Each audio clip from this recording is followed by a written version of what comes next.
Ah, look who's become the conversation that happens before the conversation. Look who's turned into the warning label people pass around in whispers. Look who's made it so terrifying to be in the same room with you that they literally have to prep each other like they're entering a war zone. Don't say anything that'll set them off. Don't bring up that topic. Watch your tone. Choose your words carefully. Whatever you do, don't. Just don't. They're holding emergency meetings about you, briefing sessions, strategy calls, and the funniest part is, you didn't even do anything violent.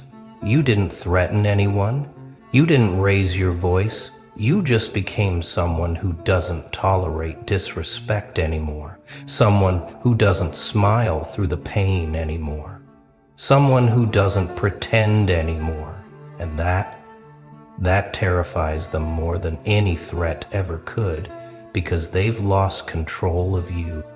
They used to be able to say anything, do anything, cross any line they wanted, and you'd just take it, you'd absorb it, you'd apologize for making them uncomfortable with your pain, but then something shifted, something in you snapped. Not into rage, not into violence, but into clarity.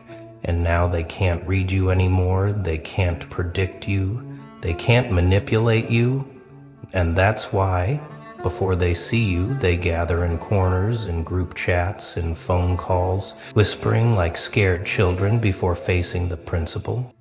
Just be careful around them, they're different now. Something's changed, they're not the same person. I don't know what happened, but don't push them, don't test them, don't even look at them wrong, because I've seen what happens when someone crosses that line and it's not pretty. And the wildest part is, you're not even trying to be intimidating. You're just existing. You're just standing in your truth. You're just refusing to shrink yourself for their comfort anymore. And somehow that's the most dangerous thing you could have ever done. You know what's really happening here. They're not briefing each other because you're unstable. They're briefing each other because you're uncontrollable. Because you don't need them anymore. Because you don't chase their approval. Because you don't flinch when they try to guilt trip you. Because you don't scramble to explain yourself when they give you that look. That judgmental sideways glance that used to send you into a spiral of self-doubt. But now, when they do it, you just stare back. Unbothered, unmoved, unaffected, and that stare, that silence, that complete lack of reaction, it haunts them for days. They've realized that their usual tactics don't work on you anymore. Their passive aggression just slides off you like water off glass. Their subtle digs don't land. Their attempts to gaslight you into questioning your reality just bounce back and hit them in the face. And now they're scrambling. Now they're the ones feeling unstable. Now they're the ones who can't sleep at night, wondering what you're thinking, what you're planning, because you stopped giving them access to your mind. And that's the most powerful move you could have ever made. Let's talk about what happened when your name came up in that conversation. You weren't there, but you felt it. You know how energy works. You know when you're being discussed. And in that moment, when someone said your name, 3 people started sweating. Not metaphorically, literally. You could see their faces change, their body language shift, their voices drop to a whisper. Because your name isn't just a name anymore. It's a trigger. It's a reminder of the one person in their circle who stopped playing their games, who stopped accepting their version of reality, who stopped allowing them to rewrite history and gaslight everyone into believing their lies. Your name is the uncomfortable truth they can't escape, the mirror they don't want to look into, the evidence that their whole social hierarchy is built on manipulation and fear, and you walked away from it. You stepped out of their matrix, You refuse to participate in their performance, and now you're the one thing they can't control, can't predict, can't contain, and it's eating them alive. They're briefing each other because they know you see through them now. You see through the fake smiles, the performative kindness, the strategic friendships, the calculated conversations. You see the ugliness underneath the polish, the insecurity beneath the confidence, the desperation behind the success, and they know you see it.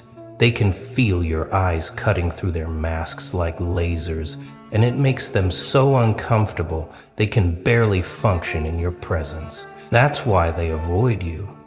That's why they change their routes when they see you coming. That's why they suddenly have somewhere else to be when you walk into a room.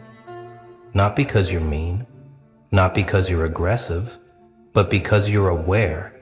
And awareness is the most threatening thing to people who survive on deception, who thrive in environments where everyone agrees to pretend, where everyone participates in the collective delusion, but you stopped pretending, and now you're the glitch in their system, the error message they can't debug, the virus they can't remove. Here's what they're really afraid of. They're afraid that if they say the wrong thing, if they slip up, if they show their true colors even for a second, you'll call it out, not loudly, not dramatically, just calmly, surgically. And when you do that, when you speak that uncomfortable truth out loud in that quiet, deadly tone, everything stops. Everyone freezes because they all know you're right. They all know what just happened.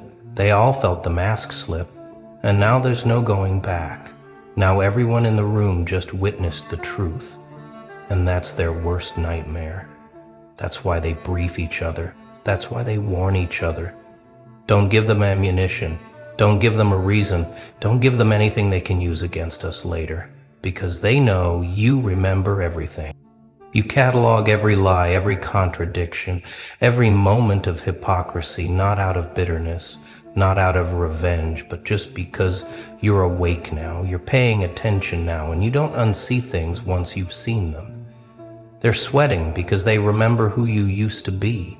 They remember the version of you that absorbed their abuse with a smile, that took their criticism as constructive feedback, that believed their gaslighting, that blamed yourself for their bad behavior, that twisted yourself into knots trying to be what they wanted, trying to earn their approval, trying to fit into their impossible standards, and they got comfortable with that version of you.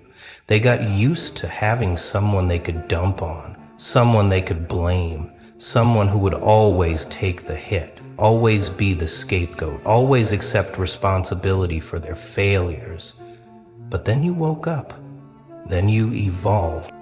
Then you started seeing the patterns, connecting the dots, recognizing the manipulation, and the moment you did, the moment you stopped playing your role in their dysfunction, their whole system collapsed, and now they're scrambling to rebuild it without you.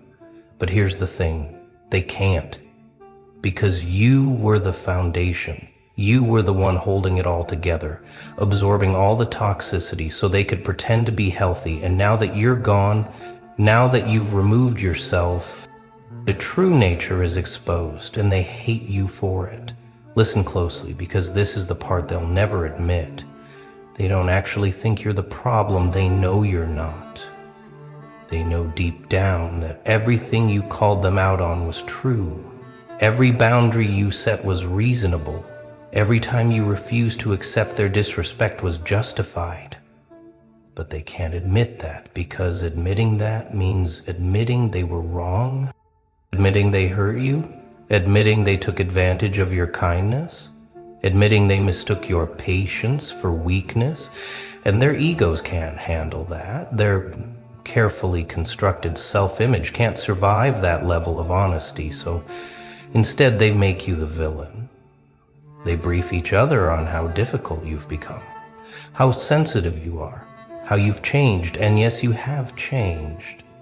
You've changed from someone who accepted crumbs to someone who demands respect. You've changed from someone who stayed silent to someone who speaks truth. You've changed from someone who made excuses for them to someone who holds them accountable. And that change, that evolution, that transformation, it's the most terrifying thing they've ever witnessed, because it proves that people can wake up, people can break free, people can stop participating in toxic systems. And if you can do it, what's stopping others from doing the same? They're having these briefings, these strategy sessions, these let's all get on the same page before we deal with them conversations. And what they don't realize is that every time they do this, every time they gather to prepare themselves for your presence, they're admitting something massive. They're admitting that you have power. They're admitting that you affect them. They're admitting that you matter. They're admitting that you matter. They're admitting that you no longer someone they can dismiss, ignore, or control. And that admission, even though they'll never say it out loud, even though they'll never acknowledge it consciously, it's changing the entire dynamic, it's shifting the energy, it's rewriting the hierarchy. Because now, you're not the ones seeking their approval, they're the ones seeking your mercy. They're the ones hoping you won't expose them. They're the ones praying you'll stay quiet about what you know. They're the ones terrified of what you might say, what you might reveal, what truth you might drop that'll shatter their carefully maintained illusions. You want to know the most powerful position you can be in? It's not being loved by everyone. It's not being liked by everyone. It's not even being respected by everyone. It's being the person they have to prepare for. It's being the person they can't take lightly. It's being the person whose presence alone changes the atmosphere, whose silence speaks louder than words, whose absence is felt more than most people's presence. And that's where you are now. You didn't ask for this position. You didn't scheme for it. You didn't manipulate your way into it. You simply stopped accepting disrespect. You simply started valuing yourself. You simply began requiring others to meet you at your level instead of constantly lowering yourself to meet them at theirs. And that simple shift, that basic act of self-respect, it was so foreign to them, so unexpected, so completely outside their understanding of who you were supposed to be, that it registered as an attack, as aggression, as a threat, when really all you did was stop being a doormat. And now let's address the elephant in the room. The fact that when your name comes up, when someone mentions you, when you become the topic of conversation, there's always that pause, that moment of collective anxiety, that shift in energy where everyone gets a little tense, a little careful, a little guarded. That's always the challenge. And you might think that's a bad thing. You might think that means you're the problem. But let me reframe that for you. That tension isn't about you being negative. That tension is about them knowing they can't play their usual games. That tension is about them realizing they're in the presence of someone who won't participate in their delusions. That tension is about them feeling the weight of their own authenticity when confronted with your authenticity. This tension is about them feeling the weight of their own authenticity. Because you're not performing anymore. You're not pretending anymore. You're not code switching to make them comfortable anymore. You're just being you, raw, real, unfiltered, unapologetic. And that realness, that authenticity, it's like sunlight to vampires. It's uncomfortable for people who've built their entire existence on fakery, on performance, on carefully curated images that don't match their reality. They're briefing each other on what not to say around you, what topics to avoid, what jokes not to make, what comments to keep to themselves. And while they frame this as walking on eggshells, what it really is, what they can't admit, is that they're finally being forced to think before they speak. They're finally being held to a standard of basic respect. They're finally facing consequences for their thoughtlessness, their cruelty disguised as humor, their passive aggression disguised as concern, their manipulation disguised as concern, their manipulation disguised as concern, their manipulation disguised as concern, their manipulation disguised as concern, their manipulation disguised as concern, their manipulation disguised as concern, their manipulation disguised as concern, their manipulation disguised as concern, and they hate it. They hate having to be mindful. They hate having to consider how their words affect others. They hate having to treat you with the dignity they should have been offering all along, because it's easier to blame you for being too sensitive than to admit they were being insensitive. It's easier to paint you as the problem than to acknowledge their behavior was problematic. It's easier to brief each other on how to handle you than to just treat you like a human being deserving of respect. Here's the part that really gets them. You're not asking for special treatment. You're not demanding they worship you. You're not requiring them to agree with everything you say. You're simply refusing to accept disrespect. And somehow that basic boundary is too much for them. That reasonable expectation is seen as unreasonable. That simple requirement for human decency is treated like you're asking them to move mountains. And that tells you everything you need to know about them. That reveals exactly who they are. Because healthy people, emotionally mature people, people with genuine integrity, they don't need briefings on how to treat someone with respect. They just do it. Naturally, automatically, without thinking twice. But these people, they need strategy sessions. They need game plans. They need to coordinate their approach. And that coordination, that preparation, they need preparation. It's not about you being difficult. It's about them being incapable of authenticity, incapable of genuine respect, incapable of treating people well without ulterior motives or strategic calculations. Let's go deeper into what happens in those moments when your name triggers that response, when someone mentions you and suddenly the room gets heavy, when your presence becomes the thing they're all silently preparing for. There's a specific type of power in that, and it's not the power of intimidation, it's not the power of aggression. It's the power of truth. It's the power of boundaries. It's the power of refusing to participate in their collective dysfunction. And that power, it can't be taken from you. It can't be diminished by their gossip. It can't be destroyed by their attempts to paint you as the villain. Because you know who you are. You know your truth.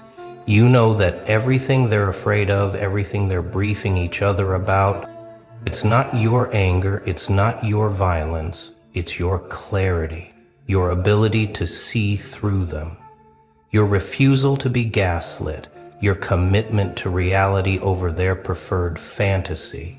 And that commitment, that dedication to truth, it's unshakable, it's immovable, it's the foundation they can never crack. They're sweating because they know that in any room you're in any conversation you're part of, their usual tactics won't work. Their diversions won't land. Their attempts to change the subject will be noticed. Their efforts to gaslight will be called out, not necessarily out loud, not necessarily in front of everyone, but they'll see it in your eyes, in your silence, in your lack of reaction to their manipulation. And that knowing, that awareness, it's worse than any confrontation, it's worse than any argument, because it means you see them, truly see them. And they can't hide anymore, they can't pretend anymore, they can't perform their way out of it, because you're not buying the You stopped purchasing tickets to their circus months ago, years ago, and now you're just watching from the outside, observing, understanding, but no longer participating. And that non-participation, that withdrawal of your energy from their drama, it's devastating to them because they need participants, they need people to play the game, they need victims to gaslight, they need someone to blame, someone to scapegoat, someone to make responsible for their own failures. And you're not available for that role anymore. Here's what they'll never tell you. In those briefings, in those moments when they're warning each other about you, there's a tone, there's an undercurrent, and it's not just fear, it's not just anxiety, there's something else, something they'd never admit. There's respect, there's admiration, there's a begrudging acknowledgement that you did something they could never do. You walked away, you set boundaries, you chose yourself. You refuse to keep playing a game rigged against you, and part of them, the part they bury deep down, the part they'll never let surface, that part knows you're right, knows you're strong, knows you're everything they wish they had the courage to be.